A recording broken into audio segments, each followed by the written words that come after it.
Labadiena. Labadiena. Mes vėl susitinkame Pasaulį iš kaimo.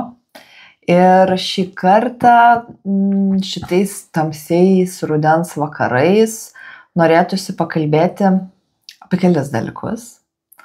Bendraja prasme mes ateisime iki tos mūsų temos, bet pradėti norėtųsi nuo kai ko, kas yra labai labai žmogiška, tai yra ir tinka iš tikrųjų kaimui turbūt, bent jau gyvenimui iš kaimo, tai yra bendruomeniškumas ir buvimas tarp žmonių. Čia vėlgi referuojant į mūsų tokį prieš tai buvusias laidas, kur girdėt vieną komentarą turėjom, kai apie mažą miestą kalbėjom, kad neįmanoma, jokios autonomijos nėra. Koks vertingas tas vienas komentaras ir vis mes jį dar atsakinėjom, iš tikrųjų. Iš tikrųjų, tai turbūt toksai viso gyvenimo klausimas apie kaip rasti tą,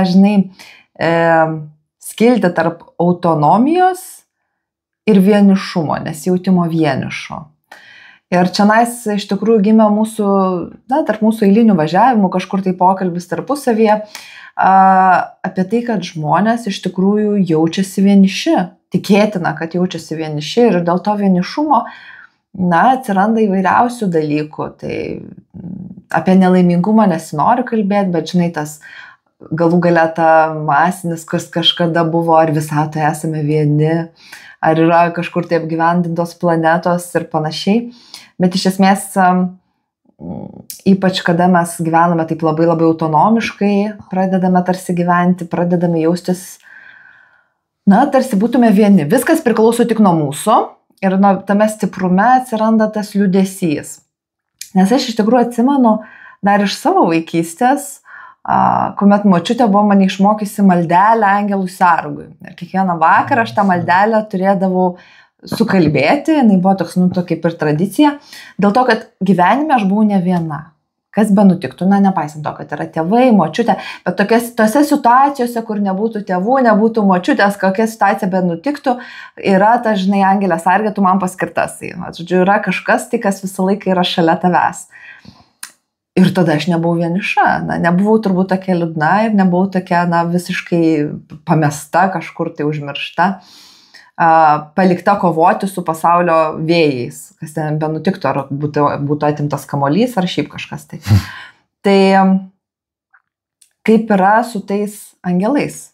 Galbūt čia mes imkime ir pakalbėkime apie angelus. Taip, ir toks įdomus dalykas, iš tikrųjų nuo to vienišumo pradedam. Tai labai toks įdomu, kad žmogus, mes labai dažnai kalbam apie pirmykštį žmogų, nes man patinka kalbėti apie pirmykštį žmogų, tai vienišumas buvo draudžiamas totemoje ir tabų sistemoje. Įsivaizduokit, kalbam apie kažkokias primityvesnės gentis, bet apie tas gentis, kurios turėjo tą visišką integraciją su gamta. Žmonės visiškai žinojo savo aplinką ir buvo ir tos aplinkos viešpačiais ir integrale dalim. Tu augalą suvokdavai smegenyse ne kaip kokį nors augalą, bet kaip savo paties tąsą. Tai čia yra principinis suvokimas. Mes tokio suvokimo turėti nebegalim. Bet tose bendruomenėse būdavo iš dabartinio mūsų požiūrio žiūrint ir blogų dalykų, saugančių nuo vienišumo ir nuo bendruomenės erozijos. Nes kas labiausiai vertinama, tai buvo pastovumas, kad viskas turi kartotis. Tai per pastovumą ateidavo visažinystė. Ir jeigu tik toj bendruomeniai atsirasdavo kažkoksai žmogus, juos vadindavo anglų kalbiai, pavyzdžiui, moksliniai spaudoj free riders, kuris siūlydavo kažkokias tai idėjas, pavyzdžiui, kaip pakeisti ir pagerinti bendruomenės gyvenimą. Jeigu jis jas labai intensyviai siūlydavo, tai jisai būdavo išmetamas už genties ribų ir jis, kadangi toks gyvenimo būdas buvo, kad nebuvo įmanoma pragyventi pačiam vienam iš savo, dabar, kaip pasakyti, veiklos, o būtina išgyvenimui buvo kolektyvinė veikla, tai čia būdavo kaip toks mirties nuosprendis, dar blogiau. Žmonės nuo vienišumo visaip saugodavosi net ir iškeisdami, savo potencialų kažkokį progresą į saugumą iš tikrųjų tokį. Bet be jokios abejonės mūsų šiandien tema tokia mistiškesnė šiek tiek negu tik tai žmogiškosios pastangos ir kaip bebūtų žmogiškosios pastangos ir tų pirmykščių žmonių, kurie tiesą sakant labai tvariai gyveno, ko mes dabar siekiam socialistai visi ir panašiai, kad su gamta būti, kad būti su žinai, integraliai, kad gamta lygų žmogų ir panašiai, visą tai buvo jau pasiekti ir mes iš tikrųjų einam ne pirmyn, o atgal. Bet kaip ir tu pradėjai nuo to tokio angeliško požiūrio, tai taip, esam ne vieni ta prasme, kad yra tam tikros intelektinės, dvasinės būtybės, kurios dera, kad egzistuotų pagal Dievo kūrimo tvarką ir jos yra angelai. Ir tai čia toks visiškai netgi atskiras mokslas yra, žmonės to užsiima, angelologija. O galbūt žymiausias angelologas ir neveltui angeliškuoju mokytoju vadinamas yra Tomas Akvinietis, viduramžių filosofas, vienas protingiausių gyvenusių kada nors mąstytojų. Ir jo mintimis kažkiek bandysim remtis ir savo supratimu kažkiek. Pažiūrėk, aš dabar galvoju, angelai. Tai jie dera vaikam. Vat kaip ir mano tai vaikiškai maldelė, atrodo angelai, nuo kada? Nuo Rafaelio nutapytų tų putulučių tokių angelių, kur mums atrodo, tai kažkas, kas tinka vaikui. O iš tikrųjų... Bet sakyčiau, tai angelai žydų kultūroje, tai jie buvo suvokiami kaip tokios daugiau labai galingos būtybės ir dabar, tai nepasikeitė tas, reiškia, mokymas ir krikščionybei, tai yra didelė intelektinė ir dvasinė galia spinduliuojančios būtybės, kurių išvaizda, kiek yra aprašyta Senajam testamente, įvairiuose, pavyzdžiui, Ezekielio vizijose, kuris matė tą Dievo šlovę su angelais, tai jie yra tokie pakankamai siaubingi mūsų protui, tai, ten galėsim įdėti tokį reprezentaciją, kaip maždaug atrodo yra 9 angelų rankai, 9 angelų kaip hierarchija, 3 eilės po 3 reiškia. Ir tie didieji angelai, sakykim, tie svarbiausi serafimai, cherubinai ir sostai, tai jie, netrodo labai draugiškai mūsų akiai, nes mūsų intelektas jis tiesiog, yra pripratęs kitus dalykus laikyti gražiais. Ten turi daug veidų, daug sparnų, tie sostai tai šis atrodo kaip, reiškia, koks nors mechaninis elementas, bet ir jie yra pranašiausi iš angelų, nes angelai, kaip ir minėjau, turi hierarchiją ganėtinai subtilę, bet kas labai svarbu, Jėzus, kai kalbėdamas apie vaikus, kad jeigu ten įskaudinsit bent vieną iš tų mažutėlių, tai kad jų ir paskelbė tą tokį mokymą apie angelų sargus, ypač vaikai, kad turi savo angelą sargą, reiškia. Ir tie angelai sargai, kas būtų iš tikrųjų žemiausias iš 9 angelų, reiškia, tų rūšių, jisai yra arčiausiai Dievo. Ta prasme, kad, nes rūpinasi žmogum, tai Jėzus taip sakė, nes jų angelai kiekvieną dieną regi Dievą, kas labai įdomu. Tai įsivaizduok, Tomo Akviniečio mokymas ir angelas, kiekvienas angelas yra toks unikalus, tai nėra taip, kad visi žmonės, mes biški skirtingi, bet visi žmonės yra rasės, bet visi žmonės yra viena rūšis, Tai visi angelai, o jų yra labai labai daug, jie yra, kiekvienas angelas yra atskira rūšis. Tai įsivaizduok, koks žmogus yra vertingas, kad kiekvienas turi savo priskirtą asmeninį angelą, kuris yra ne tik tai bendros rūšies kažkoksai tai dalykas, sakykime, kad kažkokie angelai rūšis kažkokia, bet jis kiekvienas yra skirtinga rūšis. Tavo angelas sargas yra kitoks iš esmės negu mano angelas sargas. Kaip faina. Tai tikriausiai niekas nėra aišku, mes daug ko nežinom, bet tikriausiai, kai tu ir užaugi, tas angelas sargas nuo tavęs nepasitraukia. Tai tikėtina, aš bent jau tikiuosi. Bet gerai, angelas sargas yra aiškiausiai iš tų visų rūšių, apie kurias kalbėjome. Kitas minėjai, bet tada išvardink, ir kuo jie, kokią jie vietą hierarchiją užima ir už ką atsakingi. Tai angelų mokslas, jisai susideda iš tokios yra labai svarbu tai ir paminėti, ir ypatingai dabar mums svarbu suvokti viso šito dalyko grožį, kad jis yra toksai biški surinktas iš skirtingų Biblijos vietų, iš Pauliaus laiškų, iš Evangelijos, ir ypatingai iš Senojo testamento mes visiškai nežinom, bet matai, ir Jėzus, kai jisai jau išeidinėjo, sako, geriau bus, jeigu aš išeisiu, nes dar daug turėčiau jum kalbėti, sakė, daug turėčiau jum ką paskelbti, bet išeinu ir atsiųsiu dvasią, reiškia, tiesos, kuri jūs toliau ves. Tai reiškia, labai įdomus dalykas, kad kai kurių dalykų, kurių mes nepatiriam, Tas ir gal ir gražiausia iš tikrųjų katalikiškam tikėjime man yra tai, kad šventoji dvasia veikia ir mes patys galim juos atrasti. Aišku, tam yra ir pavojus, nes mes galim išrasti labai daug visokiausių dalykų, kurie galėtų būti tampami kažkokiam erezijumi ir tai vyksta, ta prasme dėja. Bet aš manau, kad šventoji dvasia yra skirta gražiem dalykam, ne politiniam reformom, ne dar kažkokiam tai radikaliom reformom ar pristaikymui prie pasaulio, bet angelų mokslas būtų vienas iš tų dalykų. Tai yra 3 angelų eilės pagal. Ir pirmoji eilė, ta pati aukščiausia, bet arčiausiai esanti Dievo, tai jų vienintelis tikslas kaip ir yra Dievo kontempliacija. Nelabai jie ką daugiau ir daro. Tai cherubimai, tai visiškai degantis meilę, serafimai tokie irgi degantis, bet jie tokie saugumo principas, o sostai yra Dievo teisingumo principas. Tai vidurinė angelų,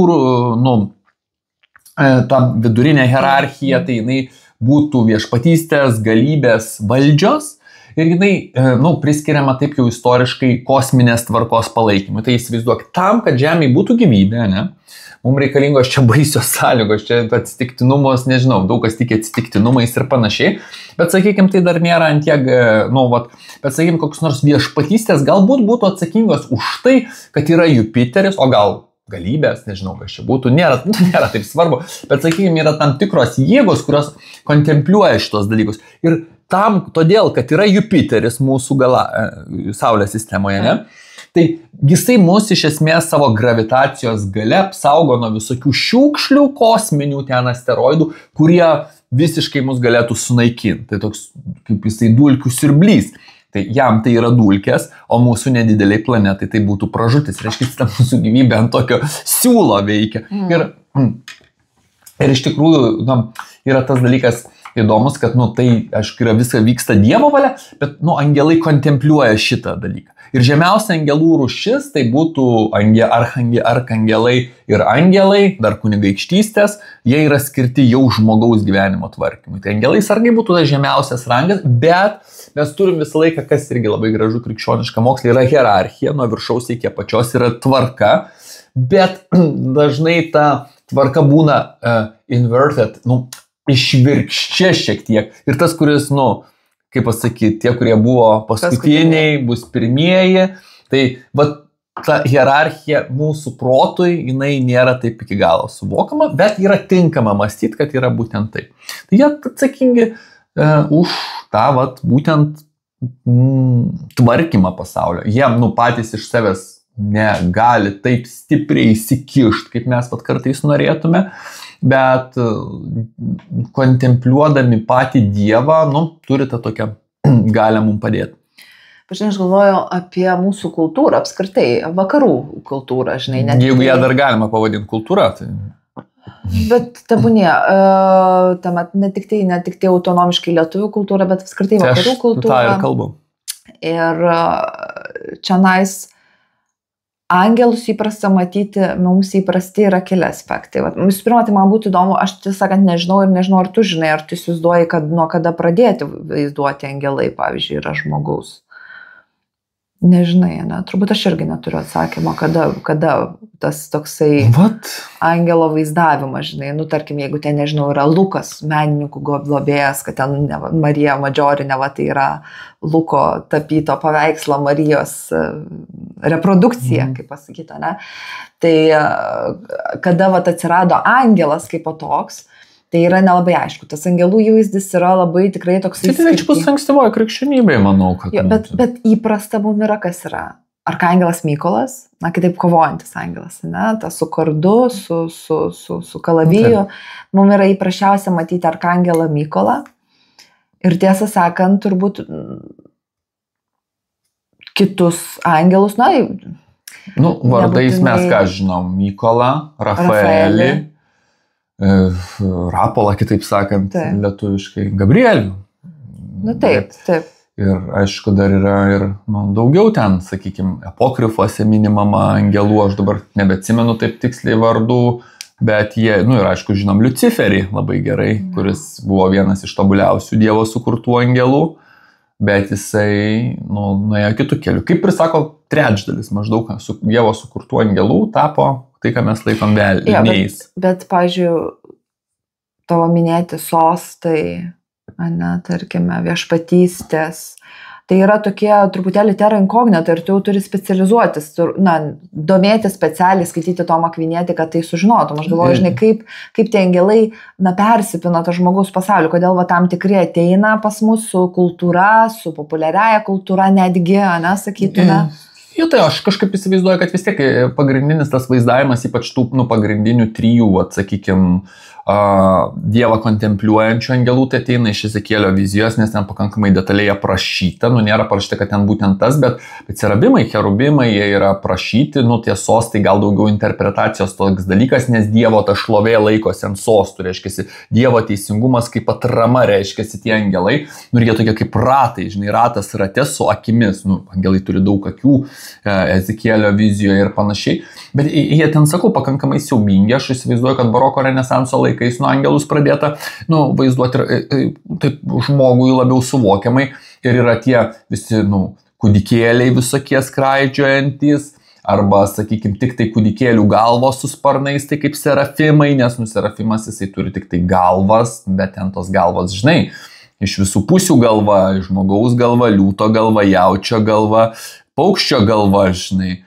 sparnuose ir kelios eilės sparnų, tai pereita prie tokio, aš manau, kad čia toks, kad... Būtų lučio mielo vaikų. Jo, nes kažkaip gal ten, jeigu tai paimt, gal tokios būtybės visiškai kitokios nesinorėta vaizduoti gražiuose tuose interjeruose, o tie žmogiškieji angelai, arkangelai ir angelai, tai jie vaizduojami žmogaus pavidalu dažniausiai su sparnais arba ir be sparnų.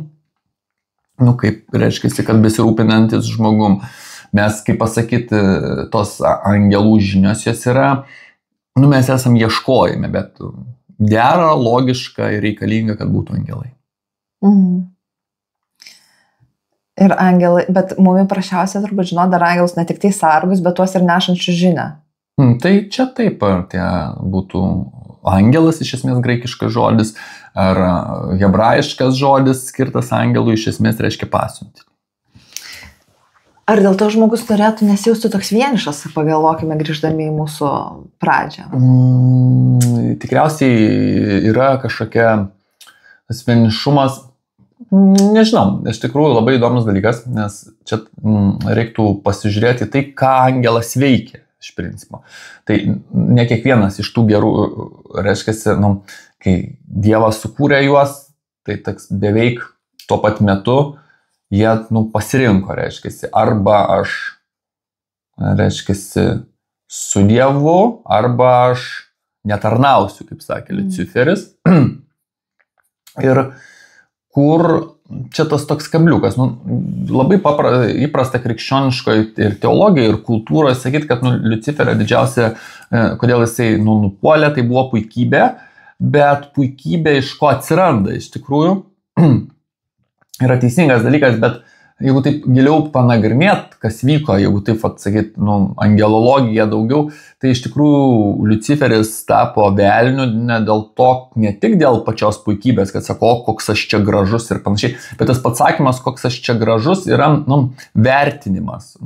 Reiškia, angelas neturi vertinimo, jisai kontempliuoja, jau tie angelai, kurie pasirinko šviesiąją pusę, jie nevertino, jie kontempliuoja realybę Dievo švieso. Reiškia, daug išsamiau gali matyti dalykus. Liuciferis kontempliuoti norėjo dalykus savo protę, kuris buvo be galo didelis. Ir tai pakeitė realybę. Dabar reikia mums suprasti, kad angelo intelektas yra tokio lygio intelektas, kad pats priimtas bet koks sprendimas angelo protė, jisai keičia realybę. Jis yra taip sukurtas, Dievas taip norėjo, iš esmės. Tai Liuciferis nupuola įtikina trečdalį. Nežinom tiksliai, bet tai priimta man į trečdalį angelų ir tai pakeičia realybę. Reiškia, kūrinyje ir panašiai. Kitas dalykas dėl vienišumo. Mes prie vienišumo dar nepriėjom, bet mes einam link jo. Iš labai toli, iš labai fundamentaliai. Tai yra tas, kad dabar, kai, sakykime, Liuciferis vertina kūrinyje, kurios galbūt netgi nebuvo, bet kadangi jisai mato viską Dievo šlovėj, mes dabar jau pereinam prie tokio subtilesnio laiko. Bet čia kalbam apie periodą, kad angelai buvo anksčiau negu kūrinyje ir kūrinijos dar nėra. Bet kadangi tas protas toks didelis, Liuciferis žino kažkokiu tai būdu, kad Dievas ketina įsikūnyti. Tai yra labai didelis pažeminimas. jam, dėl to, kad jisai kūrinyje vertina. Gerai, turbūt čia reikėtų grįžti prie tos temos apie laiką, kad laikas neteka. Taip, dabar pamirškim tą linijinį laiką. Kūrinijos dar nėra, bet, žinot, Akvinietis irgi labai gražiai sakė, Jėzus, kuris priėmė kūną, reiškia, žmogaus tapo žmogum, yra Dievo principas. Šventoji dvasia yra Dievo meilė. Jėzus yra Dievo principas, logosas, reiškia, išmintis. Tai dabar įsivaizduok, tas įsikūnijimas, reiškia, Liuciferis labai intelektualus ir jisai mato, kad Dievas taps žmogum, sakykime, ne? Tai šitą jisai jau žino, tai yra nuspręsta. Tai žmogus, kuris realiai yra daug intelektualiai ir apskritai viskuo daug žemiau Liuciferio, kuris yra gražiausias iš angelų, tobuliausias, jisai gauna tokią garbę. Tai čia sako, jom buvo paskutinis lašas. Ta prasme, nebuvo taip, kad iš pat pradžių susižavėjo, paskui jam dar tas, viskas vyksta šiek tiek kitaip, nes mes tiesiog savo žmogiškam protėsu. Ir tas reiškia nupuolimas. Dabar gerieji angelai, jie niekada nevertina, ar kūrinyje yra gera ar bloga, nes Dievo šloviai, kaip pasakyti, Dievo plane viskas yra labai gera. Tai angelas, jisai, pavyzdžiui, sakykime, ar mūsų angelas sargas, ar kažkoks šiek tiek aukštesnio lygio angelas, kuris turi geresnį protą negu tas angelas sargas, nes jie turi tą hierarchiją ir, pavyzdžiui, savo, kad vis tiek yra procesas angeluose, čia šiek tiek nukrypstu, kad aukštesni angelai tarsi perduoda žinias žemesniem angelam, tai nereiškia, kad jie juos gal moko taip auditorijose kažkur ar klasėse, bet yra pats žinių perdavimo principas, reiškia, tai tikriausiai viskas vyksta daug subtiliau negu mūsų žmonių pasaulyje. Tai va, tai dabar angelas mato, jisai negali matyti tavo ateities, negali paveikti tavo laisvos valios, nors piktieji angelai visai bando įsibrauti ir tavo laisvą valią klibinti per visokius išorinius ir netgi vidinius dalykus, ypač jeigu įsileidi, bet čia gal kita tema, čia leiskim čia jau egzorcistam, tai padėti. Čia labiau demonologija turbūt. Ne demonologija, čia, nežinau. Ir tai, sakykime, tai dabar angelas yra su tavim ir jisai, dažniausiai, ypač aukštesni angelai, sakoma, kad jie mato daug dalykų vienu metu, visą kūrinyje kiaurai. Bet reiškia ir tave, ir tavo tuos sprendimus, kurie dažnai yra neteisingi, kurie tau pačiam sukelia liūdesį, arba kitų sprendimai, kurie predeterminuoja tau sudėtingesnį gyvenimą. Visą šitą angelas mato ir jisai niekada nevertina. Ir jam yra paslaptis tavo būsimas sprendimas, bet priežastis jisai gali matyti kitaip. Pavyzdžiui, jisai laiką gali matyti taip, kad tu jau būsi pasirinkęs kažkokį blogą sprendimą ateityje ir tu dabar esi liūdnas. Galbūt atsimeni, kai šnekėjom, kai laikas teka iš ateities atgal į praeitį, tai jis gali tave taip matyti, bet visą laiką turi laisvą valią, reiškiasi. Tai reiškiasi stebimas ir kontempliuojamas, sudėtingo proto, mąstomas, esi mąstomas ir reiškiasi, angelų tikriausiai yra daugiau negu žmonių, turiu omeny, kada nors gyveno, nes kiekvienas žmogus vien jau turi savo angelą sargą, o dar ten kitos tos visos rūšys ir kiti rangai ir panašiai. Tai reiškiasi, gyvenimas tampa toksai, aš esu čia vienas, bet gyvenu tarp angelų, dėja ir blogų, bet niekada nesi vienas šitam dalykui. Bet dažnai tas pasaulis lieka nebepastebimas, nebejautrus tam dalykui. Tai va tas angelui sargui, tas dėkojimas yra tas, kad, jam svarbus dalykas. Tai angelas sargas kontempliuoja, mąsto. Ne tik angelas sargas. Apskritai angelai kontempliuoja, mąsto. Angelas sargas yra daugiau tavo gyvenimui, bet tu esi kontempliuojamas ir dar aukštesnių būtybių ir pakankamai individualiai. Tai nėra taip, kad, jis, sakykime, dabar kažkoks angelas konkretus, ten serafimas žiūri tik į tave, galbūt jis žiūri į daugą, bet netgi žiūrėdamas į kūrinyje ir gal negyvus netgi daiktus, tai yra toks jo veiklos forma, kontempliavimas realybės, kūrinijos. Jisai skirdamas dėmesį, pavyzdžiui, kad ir visai kūrinyje, pavyzdžiui, tam tikrų metų, bet dėmesys tau vis tiek yra kartu ir individualus. Ar turi angelas valią ir galimybę veikti? Ne, tai angelai turi valią, tai kitokiu atveju jisai niekada nebūtų galėjęs nusidėti, jeigu visą laiką yra pasirinkimas. Tik tai, po pasirinkimo angelo protas, kaip ir sakiau, kadangi perkeičia realybę, tai tie angelai, kurie pasirinko gėrį, tai ir pasirinko, ir jie buvo sutvirtinti, beatifikuoti, kitaip sakant, šiek tiek dar labiau pakelti, o tie, kurie pasirinko blogį, jie iš principo nebegali grįžti. Ir tai yra ne dėl to, kad jis nebeturėtų valios ar kažko, bet jo sprendimas, tas svarbus sprendimas, jis pakeitė realybę, nes angelui buvo duotas angelo protų galimybė keisti tam tikrą dalį realybės. Kas vyks su juo pačiu. O šiaip tai taip, tai yra laisva valia. Tik tai, kadangi vėlgi atsimeni, kai aš tavęs klausiu, jeigu ten yra 10 loterijos bilietų, vienas iš jų vertas laimingas milijonui ir tu tikrai žinai kuris. Tai tu turi laisvą valią neimti to. Tai čia to vertingiausio bilieto, bet nuo angelų pasaulyje empirėjų, beje labai įdomus dalykas, kas yra empirėjus, kur jie gyvena, visi, tiesiog, kai tu matai viską Dievo proto šviesoj, tai tas pasirinkimas reikia, bet jis, ta prasme, nebegali tiesiog nusidėti, nes tu žinai absoliučią tikrovę, absoliučią tiesą. Tai čia tas, tu esi visiškai laisvas, bet kita vertus, tai, absoliuti tiesa apima, jinai ir apima laisvą valią, reiškiasi. Empirėjus, labai įdomi vieta, kuo įdomi. Tai tas ir įdomumas, iš tikrųjų, čia ateina sukėlęs tokias diskusijas, čia gal tokia net ir iš pagoniškos, romėniškos, graikiškos kultūros, bet, reiškia, vieta, kur buvoja Dievas arba, sakykime, angelai labiau, nes, sakykime, tai jinai yra empirėjų vadinama ir sakoma pagal tradiciją tokią, kurią ir priima ir krikščionybė, kad tai yra fizinė vieta. Turiu omeny, ne tai, kad nuskrisi į kosmosą ar kažkur pamatysi, bet subtiliu būdu tai yra fizinė vieta. Reiškia, kūniška vieta. O angelai yra nekūniški, nekūniški yra dvasiniai, kaip ir Dievas, ne? Tai tik Jėzus, priėmęs kūną, yra empirėjai su kūnu pašlovintų, reiškia. Tai labai įdomus tas dalykas, kad materija kaip tokia, mokslas apie angelus mums ką sako, tai kad mes esam be galo svarbus. Nes vieta, kur gyvena angelai, pavyzdžiui, už mus protingesnės ir pranašesnės būtybės, jie gyvena fizinio pasaulio realybė. Tik tai tikriausiai ta medžiaga yra kitokia gal. Jeigu, pavyzdžiui, mūsų medžiaga, kad jinai būtų, kaip pasakyti, būtų vietoje, ne, sujungta, tikriausiai lemia gravitacija, tai galbūt empirėjų ten jau koks tiesioginis Dievo šventosios dvasios veikimas jungia tas daleles, kurios yra, bet manoma, kad būtent yra fiziniai vietoje gyvena angelai, būtent fiziniai vietoje, kaip ir mes žmonės gyvenam fiziniai vietoje. Tik tai subtilesnių, tikriausiai įdomesnių būdų. Tai tas yra labai įdomu ir mes tada pereinam prie materijos ir dvasinio pasaulio tokios tarpuskvarbos, toks arabas Avicena, gerai žinomas, yra irgi rašęs, iš tikrųjų, ir Tomas Akvinietis, tarp kitko, su juo diskutuoja savo sumoj teologijoje, kad, Avicena rašė, kad tiek Tomas Akvinietis nesutinka, bet įdomu prieiga, iš tikrųjų, verta paminėti, jisai sakė, kad tiek materialus dalykas, medžiaga paprasta, tiek tas aspektas, iš kurio yra sudaryta siela arba dvasia, tai pačiam fundamentaliausiam, pačiam labiausiai išskaidytam dalyke yra sudaryti iš tos pačios medžiagos. Skiriasi jų forma. Vieni nueina į sielos formą, kiti į kūno formą.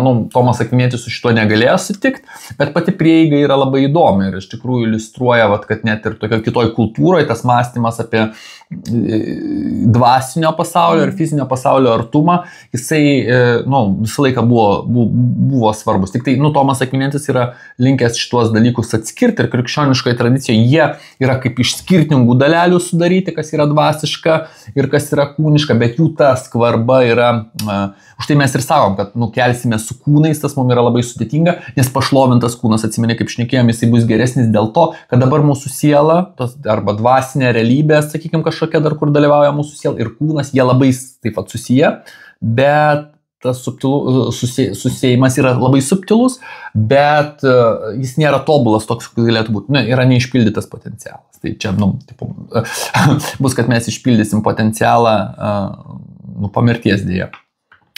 Žinai, man įdomus dar momentas buvo truputėlį grįžtant atgal, tas santykis, tas kontempliacija ir santykis tarp angelų, kurie liko Dievo šviesoje ir angelų, kurie nupuolė.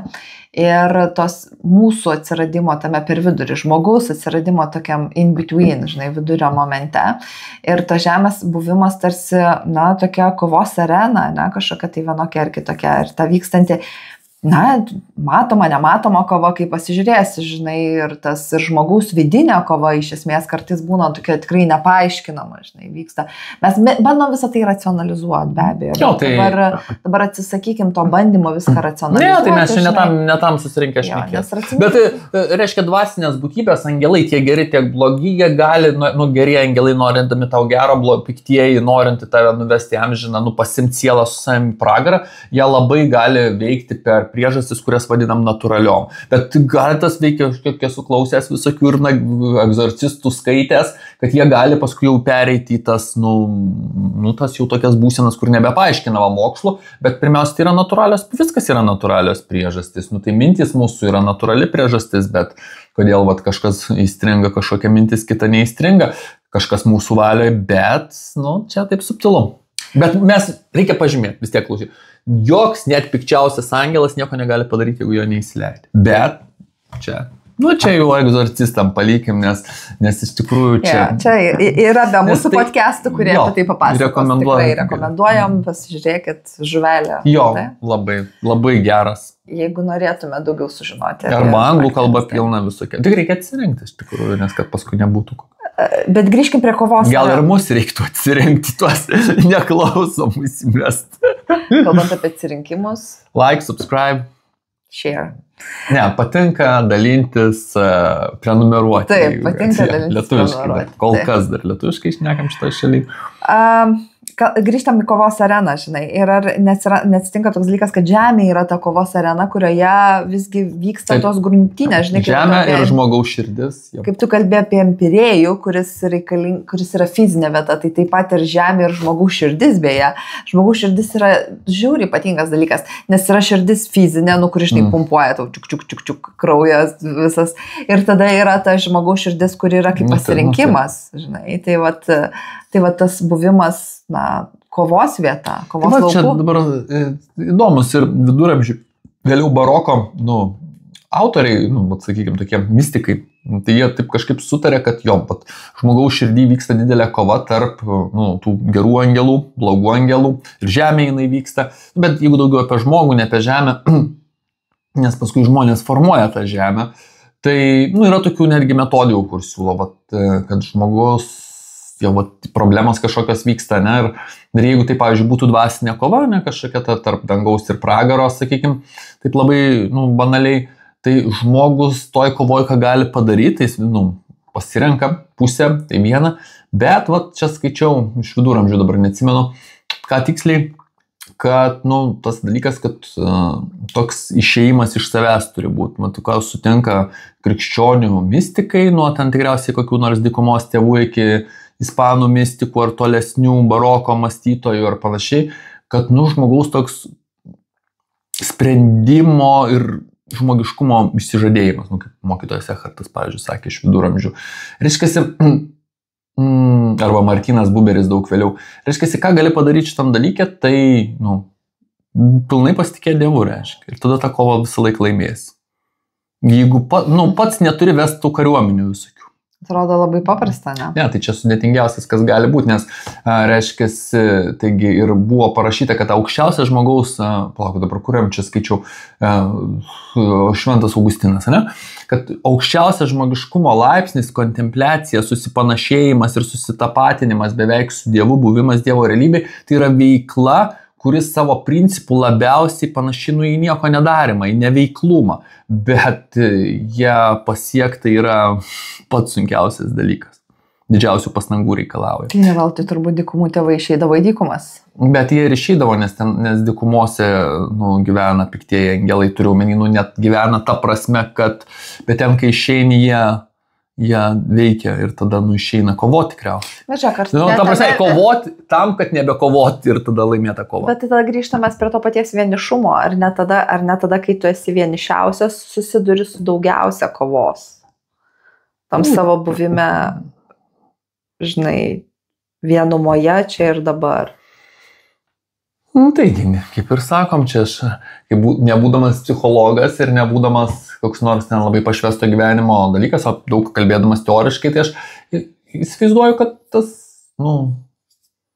Na, tai žmogui reikalingi žmonės, čia yra, faktas. Ir kai mes šitą pabandėm vakarų visuomenėje eliminuoti, man atrodo, kažkaip, mūsų mažėja, mūsų nebėra tų tokių, čia buvo labai geras, iš tikrųjų visiškai nekrikščioniškas ir panašiai.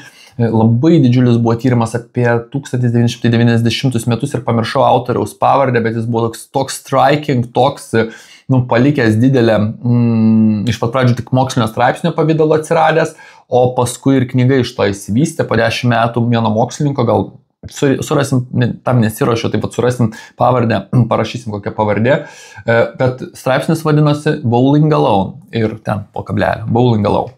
Tai va, su ChatGPT surasiu tiksliai, bet aš jį skaičiau prieš kokių 15 metų universitete, kai kažkokiam rašiausi temai, nes fundamentalus veikalas 2004 ar 2002 išėjo dar knyga iš to Bowling Alone straipsnio. Kodėl Bowling Alone? Tai amerikiečių tos visuomenės tas toks, negalima dar pasakyti kolapsas, bet socialinio kapitalo kritimas ir su juo atsiradę daug visokių ir ekonominių tame tarpe, gerbuvio netgi problemų, stabilumo tam tikrų problemų visuomeniai yra susijęs su tam tikrais dalykais, su dviem dalykais. Amerikiečiai turėdavo kultūrą, žaisti bowlingą, reiškia, rinktis vakarais ir taip toliau. Ir tas pavadinimas Bowling Alone, žaisti bowlingą vienam, būtent apie tuos metus 90-uosius pradeda populiarėti, kad tu vienas ateini, pamėtai tenais, ir taip toliau. Antras dalykas, kuris pavadinime neatsispindi, daugiau išplėtotas knygoje, tai yra socialinio kapitalo trūkinėjimas, to socialinio kapitalo, kuris iš tikrųjų sukuria saugumą ir panašiai. Trūkinėjimas buvo pastebimas būtent per bažnyčių lankymo stiprų sumažėjimą, tiek katalikiškų, tiek protestantiškų įvairiausių denominacijų ir ateizmo arba agnosticizmo plėtimasi. Tai žmogui reikalingi žmonės tam, kad tas ir geras angelas, žinai, kai geri žmonės susirinkę ir tie gerieji angelai sargai, jie tada irgi kartu veikia ir panašiai. Kai tu esi vienas, taip tu visą laiką esi kontempliuojamas gerų angelų, bet nepamirškim, jie negali vertinti tavo veiksmų, bet piktieji angelai, jie vertina, analizuoja, viską žino ir panašiai. Tai gerasis angelas jis tau gali padėti, bet tu jam irgi turi leisti veikti. Reiškia, tai dvasinio ir fizinio pasaulio tas tarpuskvarba, kai jos nebelieka, yra sudėtinga. Tai mums reikalingi žmonės, kiti ir bendruomenė. Ir mes pradėjom nuo pirmykščių bendruomenių, kur tikrai ten jie nieko nežinojo apie angelus, bet angelus tikrai turėjo.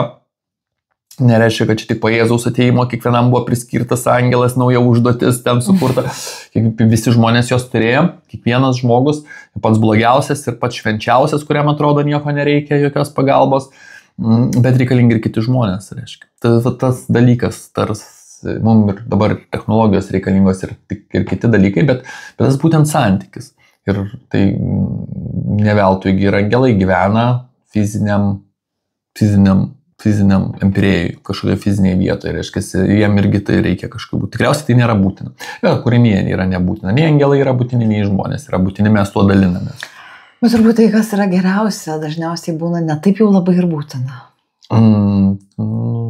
Tai tikriausiai, tai mūsų žmonių kultūroje, tai be abejo, visą laiką tik tai kažką, atsimenu apie tą perteklių šnekėjom, kai buvo apie prancūzą tokį filosofą, tai ten jau labai radikaliai apie tai šnekėjom. Bet šiaip jau dažniausiai viskas, kas gražiausia, kas yra jau tos kūrybos, saviraiškos, o ne išgyvenimo dalykas. Tai baigiant apie angelus ir baigiant apie gyvenimą, turbūt apie, kodėl mes čia apie tą vienišumą, tikrai tie ilgi vakarai, kaip sakant, dabar mes trobose nesusirenkam padainuoti, kas gal visai neblogai būdavo kažkada tai istorijoje. Ir netokio ir senoji, dar pas mane daugiabutė susirinkdavo močiutės ir dainuodavo, aš atsimenu. Tai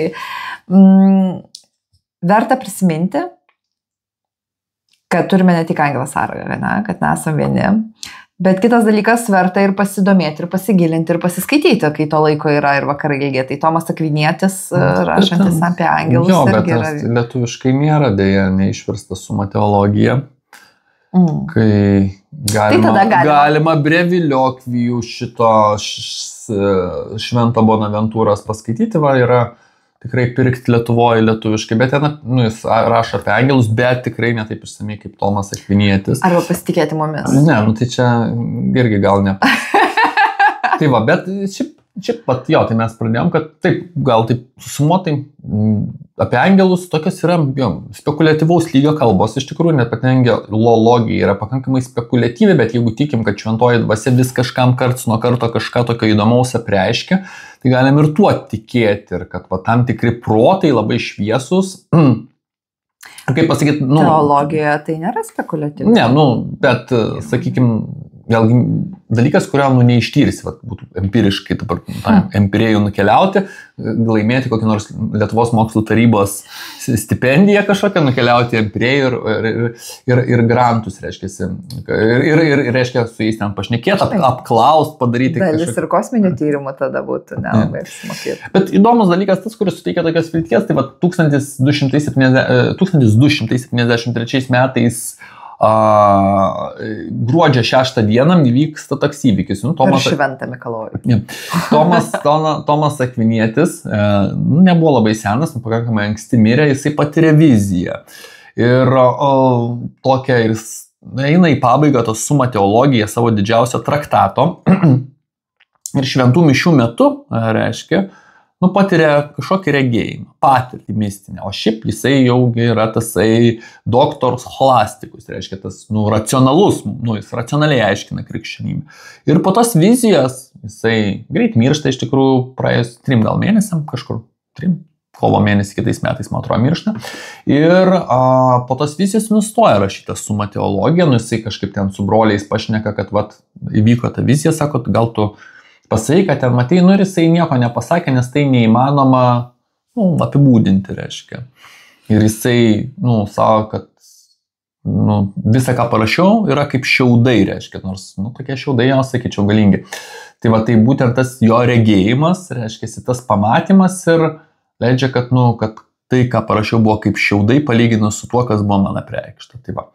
Tai tas toks labai įdomus dalykas, kad vis tiek mus reiškia, pasiekia informacija. Ir čia ne tik Tomui Akviniečiui, tikriausiai čia priklauso nuo žmogaus atvirumo tai informacija iš dangaus, iš šventosios dvasios ar angelų veikimo influksas, jisai labai priklauso nuo mūsų atvirumo. Jeigu mes sakysim, kad tai neegzistuoja, tai žmogaus protas nėra toks kaip angelo, nes jeigu angelas kažką pasirenka, pakeičia realybę. Liuciferis pasirinko ir jisai pakeitė savo realybę, atsirado pragaras, pragaras nebuvo sukurtas, bet jisai atsirado, ne? Dėl proto veikimo. Bet žmogaus irgi realybė, jeigu aš sakysiu, kad čia visiškai nėra, to gėrio ypatingai, tai jo dvasinio gėrio, tai jo ir nebus, nes kaip sakau, tas geras angelas, jisai labai nori, bet jisai negali vertinti tavo sprendimo ir tavęs, kaip pasakyti, paveikti tavo sprendimo. Blogas angelas irgi negali paveikti tavo sprendimo, bet jisai tave vertina ir tiek šiuolaikiniam, tiek bet kuriam pasaulyje visą laiką pasiūlo kažkokias, sakykime, tarsi netyčia alternatyvas, mintis, kokią gali pakišti ir panašiai. Tų silpnų vietų pas mus pilna ir ir tada atrodo, kad mes čia ir savo ar ne savo valia jau kažką darai ir panašiai. Tai atsiverti, reiškia, gėrių reikia. Čia jau toksai, net Tomas Akvinietis, kuris buvo jau toks griežtas, scholastiškas, kaip ta angelų hierarchija tvarkingas, reiškia, viskas struktūriškai, sako, visą, ką parašiau, yra kaip šiaudai lyginant su tuo, kas man buvo apreikšta. Ir tas suteikia vilties, nes jeigu tai būtų tik parašyta, tai ir jis nepabaigė net savo knygos. Tai įsivaizduok, toks šedevras, juk tuo metu visi supratom ir jis pats tikriausiai žinojo, kad čia rašau, kas tikrai išliks. Dalyką, kuris tikrai išliks ir skaitys ir po beveik 1000 metų mes vis skaitom ir naujai kažko ten surandam ir taip toliau. Bet nebeužbaigė jo, nes, reiškia, irgi įsivaizduoktis. Jau pas žmogų ir ego nebelieka. O mes, kadangi dar žmogiški, tai su savo ego ar be jo, bet turime artėti į pabaigą ir užbaigti. Smagu čia visai paburbuliuoti. Gera mums čia būti, bet šį kartą užbaigime. Ir šį kartą apie angelus. Ir apie tai, jog net ir tamsiais rudieniais vakarais, net ir gyvenant kaime, neverta jaustis vienišiems. Sudėjom. Iki kitų pasimatymų pasaulyje iš kaimo.